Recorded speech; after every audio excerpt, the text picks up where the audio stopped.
Guys, good morning. कैसे हैं आप लोग? Welcome to peace educational hub. जैसे कि हमने आपसे कहा था कि हम लोग इकोनॉमिक्स के साथ साथ हिस्ट्री को भी कवर करेंगे। तो today's we are topping light of Asia. कौन है लाइट ऑफ एशिया और बौद्ध धर्म के संस्थापक कौन है? तो बौद्ध धर्म के संस्थापक कौन है और लाइट ऑफ एशिया क्यों कहा जाता है बुद्ध जी को, इन सारी चीज़ों को आज हम डिटेल से समझेंगे। हम लोग आज पढ़ रहे हैं बौद्ध धर्म, है ना। तो बौद्ध धर्म में पहले हम थोड़ा सा इंट्रोडक्शन ले लेते हैं गौतम बुद्ध के बारे में, कि बुद्ध थे कहाँ से, उनकी फैमिली क्या थी, कैसे थे, इन सारी चीज़ों को पहले समझ लेते हैं। गौतम बुद्ध को एशिया का प्रकाश पुंज कहा जाता है। आखिर उन्होंने ऐसा क्या वर्क किया, ऐसा क्या फॉर्म किया जिनके कारण उनको एशिया का प्रकाश पुंज कहा जाता है। इन सारी चीज़ों को हम एक स्टोरी, समझिए, एक स्टोरी के थ्रू करेंगे। रटना नहीं है, जैसा कि हमने पहले कहा है। समझिए चीज़ों को और कंटेंट तैयार कीजिए, ठीक है। तो जो गौतम बुद्ध हैं वो बौद्ध धर्म के फाउंडर है, संस्थापक हैं। इनका जन्म कहाँ हुआ? तो इनका जन्म 563 BC कपिलवस्तु लुम्बिनी, जो कि प्रेजेंट टाइम में कहाँ है? नेपाल में। यहाँ पे इनका जन्म हुआ था, ठीक है। इनकी माता महामाया थी, जो कि इनके जन्म के ठीक 7 दिन बाद उनकी देहांत हो गई, मृत्यु हो गई। उनके पिताजी थे, उनके पिताजी का नाम सुयोधन था, जो कि शाक्य कुल के मुखिया थे, ठीक है। उनका जो माता की मृत्यु हुई, तो माता की मृत्यु के बाद उनका लालन पालन जो है वो किसने किया? तो वो प्रजापति गौतमी जी ने किया। और इनका एक पुत्र था जो कि राहुल था, ठीक है। इनके बारे में डिटेल्स हो गई। अब ये 29 वर्ष की जो आयु थी, उस आयु में इन्होंने घर का त्याग कर दिया। ऐसा क्या हुआ कि इन्होंने घर का त्याग कर दिया? और इनका जो घर का त्याग करने का घटना है वो क्या कहलाता है? तो घर जो छोड़ने की घटना है वो क्या कहलाता है? महाभिनिष्क्रमण कहलाता है। और इनके घर छोड़ने का जो प्रतीक है वो घोड़ा है, क्योंकि ये घोड़े पे सवार होकर के गए थे और घोड़े पे सवार होकर के गए थे और घोड़ा को उन्होंने छोड़ दिया वहां पे, और वहां से फिर पैदल चले गए सबको छोड़ करके। इसीलिए इनका जो घर त्यागने का जो प्रतीक है, महाभिनिष्क्रमण की जो घटना है, उसका प्रतीक घोड़ा है, ठीक है। इनका अब यहाँ से निकलने के बाद जो इनके प्रथम गुरु थे जिन्होंने इनको शिक्षा दी, वो अलार कलाम थे, जो कि सांख्य दर्शन से थे। और कपिलवस्तु में जब ये घर छोड़ने का जो मेन रीजन हुआ, जब ये कपिलवस्तु की सैर करने निकले, घूमने निकले, तो इन्होंने 4 ऐसे दृश्य को देखा जो इनके जीवन को पूर्णतः बदल के रख दिया। ये सोचने पे मजबूर कर दिया कि जीवन क्या है, हम क्यों जी रहे हैं, हमें अपने जीवन में क्या करना चाहिए, वास्तविक जीवन का लक्ष्य क्या है। इन सारी चीजों को, इन 4 घटनाओं ने उनके जीवन को बदल करके रख दिया। तो इन्होंने क्या क्या देखा? एक बूढ़ा व्यक्ति देखा, एक मृत व्यक्ति देखा, और क्या देखा? एक बीमार व्यक्ति देखा और एक सन्यासी देखा। इन चारों को देखा इन्होंने, और ये चारों जो देखे, इन चारों ने इनके दिमाग में एक सवाल पैदा कर दिया कि क्या मैं भी एक दिन बूढ़ा हो जाऊंगा? क्या मैं भी बीमार होऊंगा? क्या मैं भी मर जाऊंगा? तो क्या मैं जो अभी जी रहा हूँ ये मुझे जीना चाहिए, या इसके अलावे मुझे कुछ और करना चाहिए? मतलब इन्हें ज्ञान का बोध होना जरूरी हो गया कि ज्ञान होता क्या है, और मतलब जीवन की प्राप्ति का लक्ष्य क्या है। जीवन हमें मिला है तो इसको हमें किस लक्ष्य में लेकर के जाना है। तो इन्हें जब निकले घर से 29 वर्ष की आयु में, तो इन्होंने काफी समय इधर उधर बिताया। उसके बाद 35 वर्ष की अवस्था में इन्हें बैसाख पूर्णिमा के दिन रात में निरंजना नदी के किनारे, जिसे हम लोग फल्गु नदी के नाम से जानते हैं, फल्गु नदी के नाम से भी जानते हैं, वहां पे इन्हें ज्ञान की प्राप्ति हुई। कहाँ पे? बोधि वृक्ष के नीचे, ठीक है। और जो इनकी घटना है, बौद्ध पूर्णिमा से इनकी 2-3 घटनाएं जुड़ी हुई है। जैसे कि इनको ज्ञान की प्राप्ति हुई, इसी दिन इनकी मृत्यु हुई, और इन्हीं दिन इनका जन्म हुआ। तो जो बुद्ध पूर्णिमा है, ये इनके जीवन का काफी महत्वपूर्ण पार्ट है, और इनके जीवन में इसका बहुत बड़ा योगदान रहा है, ठीक है। अब हमने ये फॉर्मल जानकारी ले ली। अब इसके अलावा हम क्या पढ़ेंगे कि इन्होंने क्या क्या उपदेश दिए, कहाँ पे क्या हुआ। तो इन्होंने प्रथम अपना उपदेश दिया सारनाथ में, ठीक है। सारनाथ में एक जगह ऋषिपत्तनम, वहां पे इन्होंने प्रथम उपदेश दिया। इनका जो प्रथम उपदेश था वो धर्म चक्र परिवर्तन कहलाया। इन्होंने जीवन जीने के लिए जो बताया, सर्वाधिक उपदेश जो इनका है वो श्रावस्ती में दिए, और इन्होंने 4 आर्य सत्य बताया, जिसका अगर फॉलो हम आज भी करें तो हमारे जीवन में भी ये लागू होता है, और इन सारी चीज़ों को अगर फॉलो करें तो ये हमारे जीवन को एक अच्छा जीवन बनाने में महत्वपूर्ण रोल अदा करेगा। ठीक है। पहला, संसार दुखों से भरा है, मतलब इस संसार में कोई भी ऐसा इंसान नहीं है जो पूर्णतः खुश है। किसी के पास बहुत सारा धन है तो बीमार है, कोई बीमार है तो उसको धन की कमी है, मतलब हर चीज की किसी न किसी के साथ समस्याएं चल रही है। तो संसार दुखों से भरा है, दुख का कोई ना कोई कारण है, जैसे कि हमारा कारण कुछ और हो सकता है, आपका कारण कुछ और है कि आपको नौकरी नहीं मिल रही है, जॉब नहीं कर रहे हैं, या कुछ और है जिसके कारण आप काफी परेशान हो रहे हैं। यानी कि कुछ ना कुछ दुख का रीजन है, कोई शारीरिक परेशान है, कोई मानसिक परेशान है, हर एक व्यक्ति के जीवन में कुछ न कुछ दुख है। फिर कह रहे हैं कि इच्छा जो है, मनुष्य की इच्छा है, वो उसके जीवन में दुख का सबसे बड़ा कारण है। क्योंकि हमारे पास अगर घर हो जाता है तो हम सोचते हैं हमारे पास कार हो जाए, कार हो गया तो कारखाना हो जाए, मतलब इच्छाएं अनंत है, खत्म ही नहीं हो रही है, जो कि मनुष्य के जीवन में परेशानी का सबसे बड़ा कारण है। ठीक है। उसके बाद उन्होंने कहा कि अगर मनुष्य अपने इच्छा पे नियंत्रण कर ले, अपने इच्छा पे कंट्रोल कर ले, तो उसके जीवन में जितने भी कष्ट है वो खत्म हो जाएंगे। मतलब आप समझ सकते हैं कि अगर इन चीजों को प्रैक्टिकल लाइफ में भी देखें तो जो इनका 4 आर्य सत्य का मतलब क्या होगा कि वह सत्य जिसको काटा नहीं जा सकता है, मतलब जिसका आप तोड़ नहीं निकाल सकते हैं कि ये है तो इसका कोई तोड़ हो सकता है। ठीक है।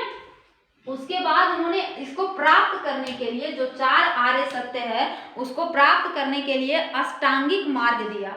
अष्टांगिक मार्ग मतलब 8 ऐसे मार्ग बताए जिनके द्वारा हम इन चीजों को प्राप्त कर सकते हैं और इन समस्याओं से हमारा क्या हो सकता है, छुटकारा हो सकता है।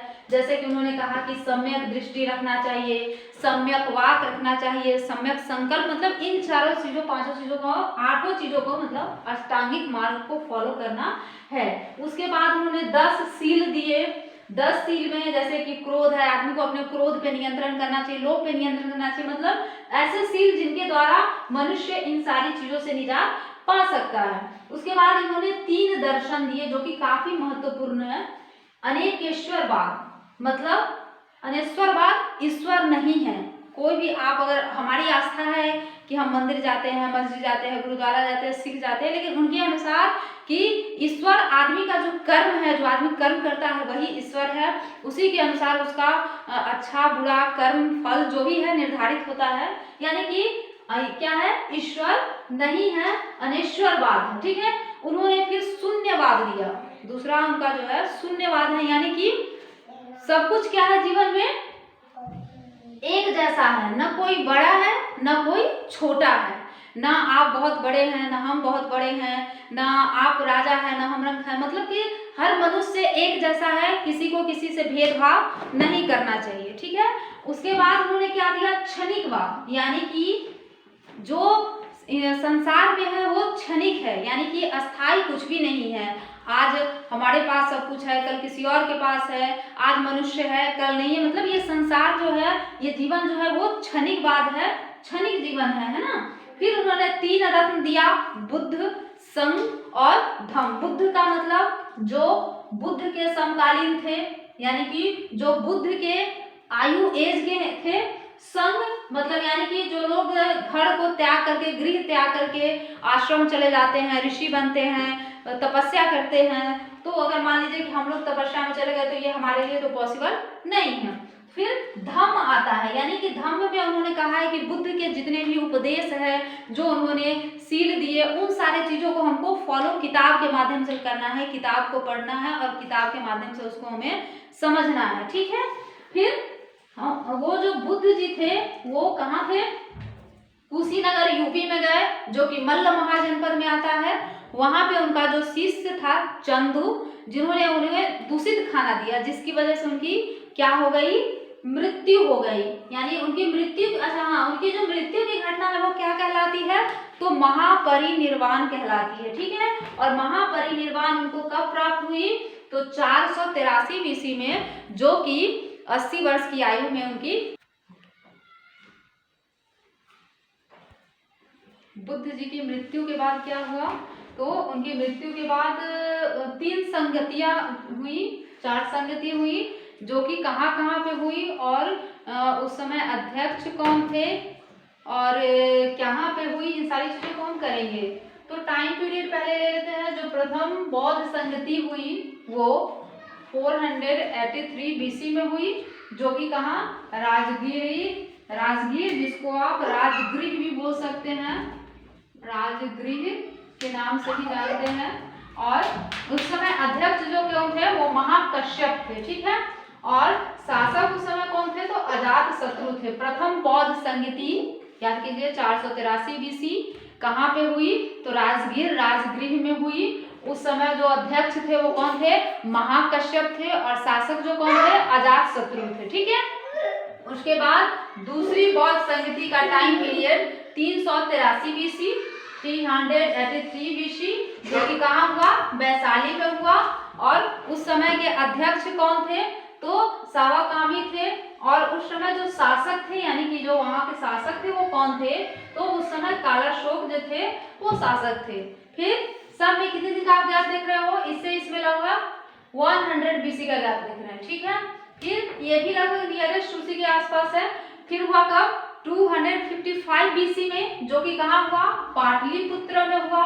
और उस समय जो अध्यक्ष थे वो कौन थे, मोगलीपुत्तिस थे। और शासक कौन थे, तो महान सम्राट अशोक जो थे वो तृतीय बौद्ध संगति के समय क्या थे, शासक थे, ठीक है। आप फिर देखो, आप चौथी जो बौद्ध संगति हुई है वो प्रथम शताब्दी में हुई है, ठीक है। और कहाँ पे हुई है, तो कुंडलवन जो कि कश्मीर में हुई है। उस समय के जो अध्यक्ष थे, किस समय की, चतुर्थ बौद्ध संगति की, तो उस समय के अध्यक्ष जो थे वसुमित्र या अश्वघोष थे। और उस समय के शासक कौन थे, तो कनिष्क थे, ठीक है। इस प्रकार हमने देखा, एक बार आप लर्न कर लो। टाइम पीरियड प्रथम बौद्ध संगति 483 बीसी, सेकेंड बौद्ध संगति तो आपका 383 बीसी, थर्ड संगति तो आपका हुआ 255 बीसी, और जो फोर्थ हुआ वो प्रथम शताब्दी में हुआ, ठीक है। प्रथम बौद्ध संगति कहाँ कहाँ हुआ, तो प्रथम हुआ राजगीर में, दूसरा हुआ वैशाली में, तीसरा पाटलिपुत्र में, और चौथा कुंडलवन जो कि कश्मीर में आता है, ठीक है। उस समय अध्यक्ष, तो प्रथम में अध्यक्ष महाकश्यप थे, दूसरे में सावाकामी थे, तीसरे में मोगलीपुत्तिस थे, और चौथे में कौन थे, वसुमित्र या अश्वघोष। प्रथम बौद्ध संगति के समय शासक कौन थे, तो अजात शत्रु, दूसरे समय कालाशोक, तीसरे समय अशोक, और चौथे में कौन है, कनिष्क है, ठीक है। इस प्रकार आप इसको एक चार्ट बना करके लिख लोगे तो याद नहीं, मतलब आपको बार बार अगर देखोगे तो रिवीजन करने में ज्यादा बेटर रहेगा। अब जो प्रथम बौद्ध संगति यानी कि जो चौथा बौद्ध संगति हुआ, उस समय जो बौद्ध धर्म था वो दो भागों में बट गया, हीनयान और महायान, ठीक है। अब हम वन लाइनर क्वेश्चन जैसे कि एग्जाम्स वगैरह में पूछे जाते हैं उसके हिसाब से थोड़ा सा कॉन्सेप्ट क्लियर कर लेते हैं। तो बौद्ध पूजा स्थल जहाँ पे बौद्ध धर्म के मानने वाले लोग पूजा करते हैं, जहाँ पे वो लोग जाकर के पूजा अर्चना करते हैं, उस जगह को क्या कहा जाता है, तो उसको चैत्य कहा जाता है, ठीक है। और सबसे बड़ा बौद्ध स्तूप, जो सबसे बड़ा बुद्ध का स्तूप है वो कहाँ है, तो वो सांची में, एमपी में है, ठीक है। और बौद्ध धर्म का जो सबसे पवित्र ग्रंथ है उसको क्या कहा जाता है, पिटक, यानी पिटक का अर्थ क्या होता है, टोकरी। क्या होता है पिटक का अर्थ, टोकरी। और पिटक कितने प्रकार के हैं, तो बौद्ध ग्रंथ में जो पवित्र ग्रंथ है वो क्या है, पिटक है। और पिटक कितने प्रकार के हैं, तो 3 प्रकार के हैं, सूत पिटक, विनय पिटक, अभिधम पिटक। अब ये तीनों किस लिए जाने जाते हैं, थोड़ा सा इसको लर्न कर लेते हैं। तो सूत पिटक में क्या है, बुद्ध की शिक्षाओं का वर्णन है, यानी बुद्ध ने जो जो शिक्षा दिए, यानी कि उन्होंने जो जो अपना ट्रेनिंग बताया कि हाँ इन चीज़ों को फॉलो करना चाहिए, ऐसा होना चाहिए, वैसा होना चाहिए, तो उन सारी चीज़ों का वर्णन आपको किसमें मिलेगा, तो वो सूत पिटक में मिलेगा, ठीक है।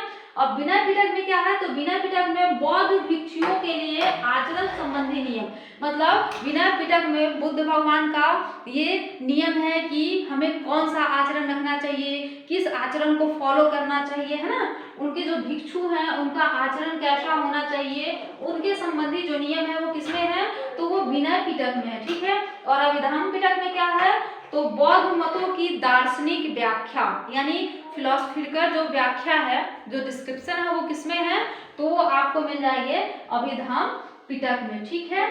और उसके बाद हम लोग जान लेते हैं कि उनके किन चीजों का क्या प्रतीक है, जैसे उन्होंने जन्म लिया तो उसका क्या प्रतीक है, जैसे उनकी मृत्यु हुई तो उसका क्या प्रतीक है। इन चीजों को एक बार थोड़ा देख लेते हैं। तो बुद्ध के जन्म का प्रतीक है कमल और सांड, ठीक है। फिर उनके जिन्होंने जो घर छोड़ा, गृह त्याग किया, तो वो आप सिंपल समझ में जैसे कि बताया कि घोड़ा पे चढ़ करके आए थे और उन्होंने घोड़ा को छोड़ करके फिर वहां से निकल दिए। तो उनके गृह त्याग का प्रतीक क्या है, घोड़ा है। ज्ञान यानी कि जब उनको एनलाइटमेंट हुई लाइफ के बारे में कि जीवन क्या है कैसा है, तो उस चीज का प्रतीक क्या है, पीपल का वृक्ष, जिसे हम बोधि वृक्ष के नाम से भी जानते हैं। किस नाम से जानते हैं, बोधि वृक्ष के नाम से जानते हैं, ठीक है। फिर जब उनकी मृत्यु हुई यानी जब उनको महापरिनिर्वाण की प्राप्ति हुई तो उसका क्या है संकेत, तो उसका संकेत है आपका पद चिन्ह, मतलब उनका जो पांव का चिन्ह है वो इनको उनके महापरिनिर्वाण का चिन्ह यानी कि प्रतीक है, ठीक है। उनके मृत्यु का प्रतीक क्या है, तो स्तूप है। और समृद्धि का प्रतीक क्या है, तो समृद्धि का प्रतीक तो जनरल हम लोग जानते हैं कि शेर यानी मतलब शासक, ताकत, इसको आप कह सकते हैं। तो उनके समृद्धि का प्रतीक शेर है। अब जनरली ऐसा माना जाता है बौद्ध धर्म में कि उनके अनुसार कि इनमें पूर्व जन्म होता है, ठीक है। लेकिन पूर्व जन्म होता है ऐसा इन्होंने भगवान बुद्ध ने कहा, उनके अनुसार कहा गया। और हम लोग ये भी जानते हैं कि गौतम बुद्ध को लाइट ऑफ एशिया के नाम से जाना जाता है। उनका जो प्रचार प्रसार उनके धर्म का हमारे देश में तो कम पर विदेशों में बहुत ज़्यादा हुआ।